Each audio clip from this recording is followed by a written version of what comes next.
सालों से भिवंडी शहर industrial hub माना जाता है। देखा जाए कि भिवंडी में कई तरह के व्यापार किए जाते हैं, लेकिन ऐसे में अगर आप जानते होंगे कि भिवंडी शहर का मुख्य व्यवसाय कई करके यंत्रमाग यानी कि पावरलूम इंडस्ट्री भिवंडी शहर की मुख्य इंडस्ट्री मानी जाती है। जिसके बाद अगर देखा जाए तो लॉजिस्टिक जो हब है वो फिलहाल अगर देखा जाए तो भिवंडी शहर का सबसे बड़ा व्यवसाय बन चुका है। लेकिन ऐसे में कई बार लोगों को अपना माल की ट्रांसपोर्टेशन करने के लिए जो साधन है वो उपलब्ध नहीं होता। भिवंडी शहर में एक रेलवे स्टेशन है, लेकिन वो ना तो सेंट्रल लाइन से कनेक्ट है ना ही वेस्टर्न लाइन से। इसको देखते हुए भिवंडी के खासदार सुरेश म्हात्रे ने केंद्रीय रेल मंत्री अश्विनी वैष्णव जी से मुलाकात करके जल्द से जल्द भिवंडी टू CST तक एक रेलवे सेवा शुरू करने की मांग की है। रेल्वे मंत्री माननीय अश्विनीजी वैष्णव साहेब यांना भेटलो।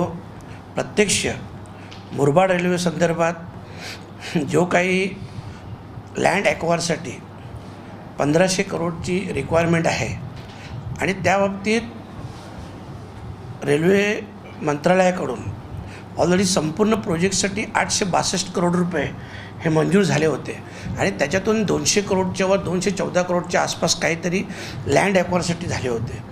तर तेवढे याच्यात ते शक्य नव्हते आणि म्हणून तशा प्रकारची मागणी मी आदरणीय मंत्री महोदयाकडे केली।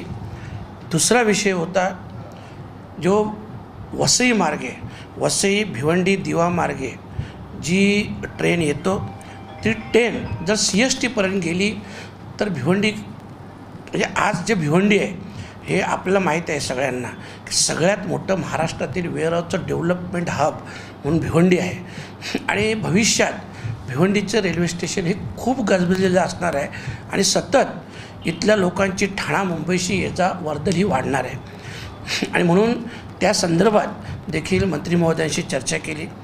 दोन्ही विषयात त्यांनी माझ्यासमोरच फोन लावून त्वरित माहिती घेतली।